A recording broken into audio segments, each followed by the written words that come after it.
Boa noite, estamos começando mais uma edição do programa Band Entrevista e o meu convidado desta noite é o novo presidente do Tribunal de Contas do Estado do Ceará, o conselheiro Holden Queiroz. Presidente, seja bem-vindo aqui ao Band Entrevista. Gostaria de primeiramente saber aí qual a sua expectativa aí para os próximos 2 anos, agora à frente do Tribunal de Contas do Estado aqui no Ceará. Boa noite, Rogério. Primeiramente, agradecer o convite, fico muito feliz em estar aqui, podendo divulgar o trabalho do Tribunal de Contas.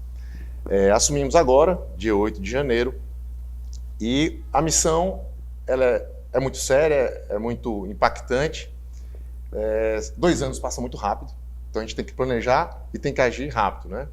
Mas o trabalho é facilitado, eu sempre gosto de reconhecer o excelente trabalho feito pelo antecessor, o conselheiro Valdomiro. Então o tribunal é uma instituição forte, o que importa é a força da instituição, nós temos um quadro técnico excelente, então o tribunal, independente do seu presidente, ele funciona muito bem. Então, agora é claro que cada presidente coloca o seu tempero ali, né? Coloca a sua visão, e a gente vem com o olhar de quem veio do Ministério Público de Contas. Então a gente tem alguns projetos para tocar, para aprofundar a questão da sustentabilidade, em seus vários aspectos, né? Sustentabilidade não só ambiental, mas também ambiental. Questão do consensualismo, a gente pode depois abordar isso com mais calma, consensualismo, o uso forte da tecnologia da informação, de inteligência artificial para facilitar nossas fiscalizações e o trabalho dos servidores, e integração com a sociedade e integração com outras instituições. Acho que esses seriam os pilares da gestão e a gente quer desenvolver ao longo desses 2 anos.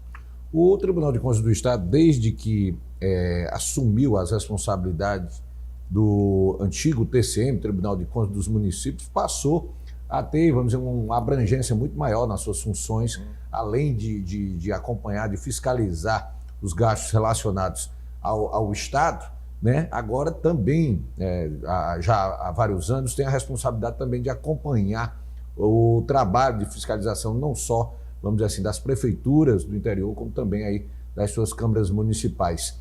Hoje, como é que está o desenvolvimento desse trabalho? O corpo técnico hoje do TCE tem sido capaz para dar realmente a abrangência, já que no caso aqui do Ceará temos aí pelo menos 184 municípios para que o TCE possa dar conta? Olha, quando ocorreu a extinção do TCM, eu confesso que foi um período conturbado, né? Ocorreu a extinção, ficou aquele movimento de o que vem depois, mas o presidente à época, o conselheiro Alberto, ele tinha uma frase muito interessante e que eu guardo aqui para mim, né? A onda, tá vindo uma onda e a gente pode ou ficar reclamando da onda ou com medo da onda, ou pode pegar uma prancha e surfar. E foi isso que o tribunal fez. Então a gente recebeu os servidores do TCM, um corpo qualificadíssimo. Hoje todo mundo é TCE, não gosto nem de fazer essa distinção mais. Todo mundo é Tribunal de Contas do Estado, mas a gente recebeu o aporte desses servidores, então eles são servidores capacitados, assim como os já oriundos do Tribunal de Contas do Estado também já o eram. Então houve essa comunhão de esforços e eu posso dizer que o tribunal hoje realiza o seu trabalho com bastante eficiência e eficácia. Não fica nada a dever em termos de fiscalização. Eu acho que, na minha avaliação, hoje até um ganho de eficiência com a junção em um tribunal só. Você só tem um comando geral que vai coordenar as fiscalizações do Estado, governo do Estado e dos municípios, sobre um comando só. Acho que deu mais coesão ao tribunal, mais força ao tribunal e a gente, na nossa visão, vem desempenhando bem essa função. Presidente, a gente tem percebido nos últimos anos que o TCE tem cumprido uma missão não só de fiscalização das contas, mas também de fazer com que os gestores tenham uma capacidade técnica para evitar aquelas chamadas atecnias, ou seja, erros na gestão que acabam gerando algum tipo de problema. Ou seja, o TCE também tem desenvolvido um trabalho muito importante de orientação aos gestores públicos, né? Isso, é um braço muito importante do tribunal, o aspecto pedagógico, né? Não adianta só chegar como aquele fiscal que vai punir, aquele antigo fiscal que fica ali atrás, como se fosse atrás do semáforo esperando para multar. Não, o tribunal tem que agir concomitante e, de preferência, preventivamente. Então a gente pode, o ideal é que, e é isso que a gente está se esforçando para chegar, é usar a tecnologia da informação, os nossos bancos de dados, fazer um tratamento desses dados, o uso de inteligência artificial, e aí o robô lá do tribunal vai pegar as licitações, as possíveis falhas e já dispara para o gestor um aviso. Olha, corrija, que aí não terá problemas. O gestor responsável corrigirá ou vem discutir com o tribunal se aquilo tem uma razão de ser ou não, justifica e as coisas andam. O que o tribunal quer é que o interesse do tribunal é que o gestor acerte. O tribunal é o melhor amigo do bom gestor. Então a gente quer que o gestor acerte. O principal objetivo do tribunal não é punir. Punir faz parte da sua missão também, quando aquele gestor recalcitrante, o mau gestor. Mas o que o tribunal quer é que o gestor acerte, que o serviço público seja prestado com a devida eficiência que a população merece. Nessa questão das gestões das contas municipais, das contas estaduais, os problemas são comuns, ou seja, se repetem. Os gestores, quando cometem alguma falha, aquela falha, normalmente ela se repete nas várias gestões, são os chamados problemas mais comuns que são verificados pelos técnicos do TCE? Sim, uma questão que é muito recorrente é problemas com licitação.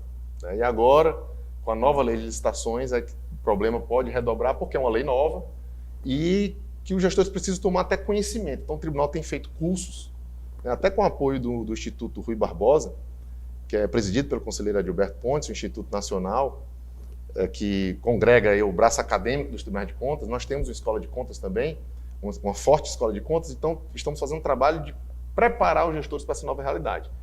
Mas até na lei de licitações antigas, assim, o problema que se repete muito são falhas em editais, problemas com editais, direcionamentos, às vezes até por desconhecimento, utiliza-se algumas cláusulas que podem estar restringindo a competitividade da licitação. Então, esses são assim, um dos problemas mais recorrentes, se fosse para listar assim, o principal, seria de falhas em licitações. O senhor considera que hoje os gestores públicos, os prefeitos, os presidentes das câmaras municipais, hoje, vamos dizer, estão mais preparados para lidar realmente com o que é necessário fazer para ter uma gestão eficiente e na parte administrativa e financeira dentro do que a regra manda? Eu acho que o tribunal tem um papel importante em contribuir para isso, sabe? Então nós temos feito capacitações, o nosso Instituto, Palácio do Castelo, nossa Escola de Contas, tem um projeto agora de tem visitado vários municípios, os principais polos, promovendo essa educação e essa preparação. Então os gestores, é um programa muito interessante, os gestores gostam muito quando o tribunal vai nesse sentido, porque há uma formação tanto do gestor como do cidadão para fiscalizar o gestor. Então a gente atua nessas duas frentes. E acredita-se que tem melhorado, mas há muito trabalho para fazer ainda. A gente quer visitar, aí, se possível, os 184 municípios do Ceará, levando esse conhecimento para ajudar o gestor que quer acertar, que ele acerte. Porque o que se vê não é basicamente também só questão de errar por querer um desvio. Às vezes é falta de conhecimento mesmo. E a gente quer ajudar nesse ponto. Presidente, o senhor ingressou no Tribunal de Contas do Estado como conselheiro em 2012, né? Mas antes pertenceu aos quadros do Ministério Público como procurador de contas. O que o senhor traz, vamos dizer assim, do Ministério Público aí, que pretende colocar em prática agora como presidente do Tribunal de Contas do Estado? O Tribunal de Contas do Estado, os tribunais de contas, de uma forma geral, eles têm uma composição muito interessante, né? Então, são 4 conselheiros indicados pela Assembleia Legislativa e 3 conselheiros indicados pelo Executivo, pelo chefe do Executivo. Sendo que desses 3 indicados pelo Executivo, um é da categoria dos auditores, um é do Ministério Público e o outro é uma livre indicação. Mas todos os conselheiros devem preencher requisitos técnicos para ingressar no Tribunal de Contas. Esse ecletismo, eu acho, alguns criticam, e se ele for mal usado, realmente gera problemas, mas esse ecletismo eu considero uma riqueza dos tribunais, porque a gente tem uma bagagem. A minha bagagem, se você for ver minha história, basicamente é concurso público. Então, a minha vida foi estudar, passar em concurso, né, fazer mestrado, fazer doutorado. É um lado interessante, mas também eu não posso desprezar, e pelo contrário, eu valorizo e aprendo muito com os colegas que vêm, por exemplo, da administração. O sujeito foi secretário de planejamento, secretário de Estado. A origem política, né? A origem política, técnica, política, quem trabalhou no Senado, quem foi senador, quem foi deputado, quem foi prefeito. Isso tudo enriquece o debate porque a gente está julgando o gestor. E no debate é importante a gente ver as várias visões para não ser injusto com aquele que está ali com a caneta na mão assinando e conhecendo as dificuldades dele. Então, a minha chegada contribui para esse debate com um viés um pouco mais técnico. Os colegas também agem de forma técnica, não estou tirando isso, mas com um viés um pouco mais técnico, um pouco mais de quem veio do Ministério Público, com aquele olhar mais de fiscalização, mas a gente tem que ser esse olhar temperado pela visão dos colegas que têm as outras origens. Eu acho que isso enriquece. É um debate muito enriquecedor que a gente passa lá no Tribunal de Contas. O senhor pretende mudar o perfil, vamos dizer assim, do comando do tribunal, diferente um pouco aí do que vinha sendo conduzido aí pelo ex-presidente Valdomiro Távora, conselheiro Valdomiro? Olha, como eu disse, o presidente Valdomiro fez uma excelente gestão, porque ele se preocupou muito em institucionalizar o tribunal. Então, o tribunal tem hoje fluxos de processos em relação a todos os seus setores, da administração, infraestrutura, tecnologia de informação, a Secretaria de Controle Externo, que é quem faz as fiscalizações, tudo isso está mapeado, extremamente bem executado e bem delineado as funções, né? Então, é claro, como eu disse no começo, que a gente tem uma visão diferente, a gente tem um tempero, a gente tem uma origem diferente. Então, isso não tem como não refletir na maneira de liderar. Mas, como eu disse, o que importa é o tribunal funcionar bem, independente do presidente de plantão que esteja ali ocupando aquele cargo. O presidente vai apenas coordenar uma orquestra muito bem treinada, para que toque uma música que seja de acordo com a sua forma de pensar, mas que no final dê um bom show, uma boa apresentação para a sociedade. Hoje há uma fluidez, vamos dizer assim, no andamento dos processos hoje do tribunal. Essa fluidez está dentro do que o senhor acha que é o padrão que deve ser do TCE? Olha, eu acho que a gente tem... O tribunal é sempre, como toda instituição, né? Sempre um avanço. Cada um que chega coloca mais um tijolo nesse edifício que vem sendo construído ao longo dos anos. Então, desde que eu entrei, o tribunal era muito diferente. Então, não tinha, para começar, não tinha Ministério Público de Contas. Então, nós fomos os primeiros, eu e o colega Gleidson, fomos os primeiros procuradores de contas então, a ingressar no tribunal. Aí já houve uma modificação ali. Depois, houve concurso para servidores, né? Novos servidores. Há 20 anos que não tinha concurso. Então, fizemos um concurso que houve uma grande renovação. Isso turbinou a atuação do tribunal. Então, assim, cada presidente, cada um que chega a esse posto, contribui com a sua visão e melhora um pouco aquilo que vem sendo feito antes. Então, eu considero que o Tribunal de Contas, quando eu vejo hoje, para o que estava no passado, ele funciona de uma forma muito azeitada, muito tranquila, funciona bem. Agora, é claro, algumas coisas precisam ser aprofundadas. Eu acho que, por exemplo, é o meu sonho, né, que aqui o tribunal consiga realizar fiscalizações que realmente causem impacto na sociedade e a gente possa medir esse impacto. Então, o tribunal é um tribunal que pode fazer fiscalizações em várias políticas públicas. Saindo do papel tradicional dele de analisar contas, ele pode também avaliar uma determinada política pública. Combate à fome, fomento da primeira infância, pessoas em situação de rua, todas essas são políticas públicas que o tribunal pode atuar, fiscalizando se ela está sendo bem executada e o serviço está sendo bem prestado. E se não está, por que não? E como fazer para corrigir. Então, eu tenho um grande desejo que a gente consiga elencar essas causas que sejam as mais impactantes para a sociedade e consiga atuar e que possa ver daqui a 2 anos a atuação do tribunal entrou hoje nesse setor, 2 anos depois a situação melhorou. Isso aqui eu gostaria de implementar com bastante vigor no tribunal. Presidente, eu vou pedir aqui um intervalo rápido. Daqui a pouquinho a gente continua batendo um papo aqui com o presidente do Tribunal de Contas do Estado do Ceará, conselheiro Holden Queiroz. É um intervalo rápido, eu volto já já.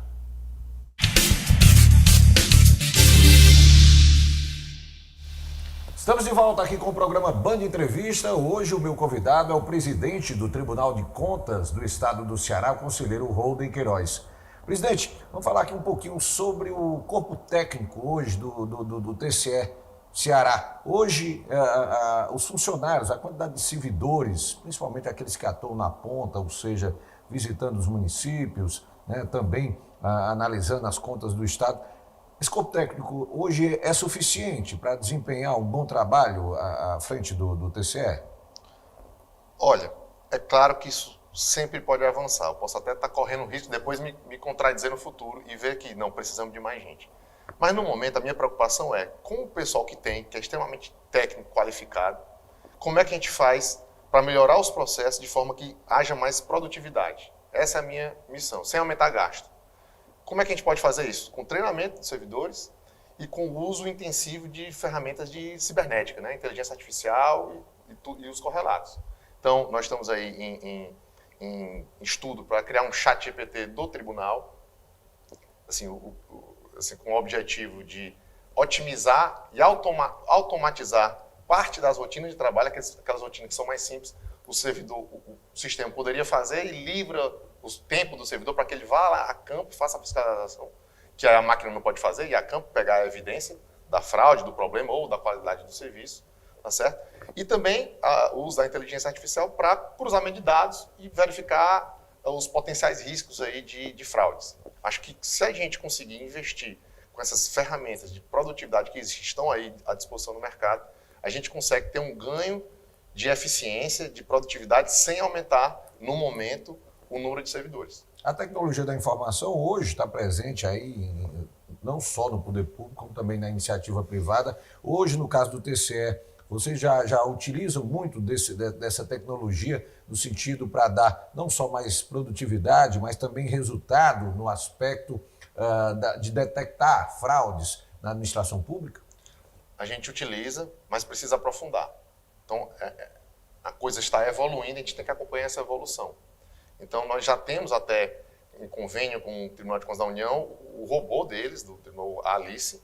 E o que nós precisamos agora é que haja uma equipe, porque o robô precisa do humano também para complementar. Nada melhor do que o trabalho do humano com a máquina, né? Só a máquina não faz, só o humano demora. Então, a gente pode utilizar a velocidade da máquina, a capacidade de processamento da máquina, mas com o humano para controlar, se ali não tem um falso positivo. Né? Que às vezes ela dispara um alerta e quando você vai verificar, aquilo dali não tem consistência. Então, é preciso reforçar as equipes que vão fazer essa análise. Certo? Então, essa é o ponto em que estamos. Nós temos já algumas ferramentas e precisamos aprofundar a utilização delas. Presidente, o senhor assumiu aí o cargo, né, o comando do Tribunal de Contas do Estado agora nesse mês de janeiro. Como é que está esse planejamento de ações para esse ano de 2024? O senhor pretende começar por onde? Nós temos aí, para o poder público, aí, nesse início de ano, sempre a história das festas carnavalescas. Muitas prefeituras, muitos gestores, às vezes, exageram um pouco na questão dos gastos relacionados às festas de carnaval. Quais são as primeiras ações que o senhor pretende colocar em prática já nesse ano de 2024 lá no TCE? Pronto, nós temos alguns desafios aí. Primeiro, eu quero fazer um grande encontro com os técnicos da Secretaria de Controle Externo, que são os técnicos que fazem as fiscalizações, e debater junto com eles quais são os temas principais dentre aqueles que eu falei ali antes. Né? Nós temos, além das nossas fiscalizações normais, que são as ordinárias, que vão lá olhar contabilidade, licitações, contratos, aquelas fiscalizações que eu chamo de com impacto social. Então, a gente vai sentar junto com os técnicos. Nós temos até o Tribunal de Contas tem um plano anual de fiscalizações que ele vigora até março. Então, agora as fiscalizações estão continuando. Hoje tem fiscalização, todo dia tem. As fiscalizações previstas no ano passado vão até março desse ano. Então, a gente tem uma janela aí até março para planejar as próximas fiscalizações. Então, nós temos aí vários desafios. Implementar essas fiscalizações de impacto social, isso é um desejo meu, colocar o tribunal nessa pegada com mais firmeza. Nós temos aí um ano eleitoral, né, onde há uma necessidade do tribunal estar agindo nesse ano com muito cuidado. E eu gostaria de deixar aqui a garantia de que as fiscalizações do tribunal são escolhidas criteriosamente com base em dados e critérios técnicos e objetivos. Que não há chance de favorecimento ou prejuízo de algum gestor por questão de subjetivismo, não há. São critérios técnicos, como eu disse, né? A gente caprichou muito esses anos, o conselheiro Valdomiro, em criar critérios institucionais. Então, nós temos resoluções que fixam por critério de materialidade, de risco, aquelas fiscalizações que vão ser realizadas. Então, para que não haja peste de estar prejudicando um ou outro prefeito que está concorrendo, as nossas fiscalizações são bastante criteriosas nesse ponto. Então, a gente tem o desafio de deixar isso muito claro, fiscalizar essas ações manter o nosso planejamento de fiscalizações ordinárias e aprofundar essas fiscalizações de viés mais social. Nessa questão das eleições municipais, há um critério, vamos dizer assim, de haver um rigor maior quando o gestor daquele município é candidato à reeleição, em detrimento do gestor que não vai concorrer mais, ou muitas vezes já está num segundo mandato? Não? Olha, o que a gente está pensando em fazer, é a primeira vez até que o Tribunal de Contas do Estado ele vai cair em campo nas eleições municipais, né? Porque até o conselheiro Valdomiro, em 2020, estava à frente, teve eleição municipal, mas teve a pandemia, foi o auge da pandemia. Então, por questão da pandemia mesmo, as equipes não tiveram condições de ir a campo. Então, as fiscalizações ficaram um pouco prejudicadas nesse período. E agora, não mais, né? Então, a gente vai fazer as fiscalizações ordinárias. O que acontece quando o gestor candidato à reeleição é que acontecia muito no TCM e a gente manteve esse programa com outra roupagem, que é a Operação Desmonte, período depois da eleição. O sujeito, geralmente, aí é o problema quando ele não consegue se eleger. Quando o gestor perde, né? O gestor perde. Há gestores que provocam uma descontinuidade na gestão, tanto burocrática quanto de serviço. Então, some com papéis, some com a contabilidade, os dados, e alguns serviços paralisam, né?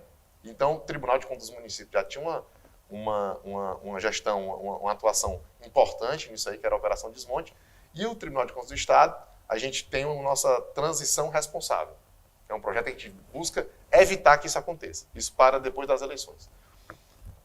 Sobre a questão de gastos para quem vai se eleger, porque a questão da reeleição é interessante, porque tanto o gestor querer se reeleger, como pode querer fazer o sucessor. Então, de qualquer maneira, há a possibilidade de haver gastos indevidos nesse período que a própria lei de responsabilidade fiscal impede ou determina a impossibilidade. Você não pode aumentar os gastos nos 180 últimos dias de mandato, né? E aí o tribunal, a gente está vamos tentar criar mecanismos de monitorar onde isso pode estar acontecendo, né, a partir dos dados que a gente recebe, para disparar algum tipo de inspeção ou fiscalização.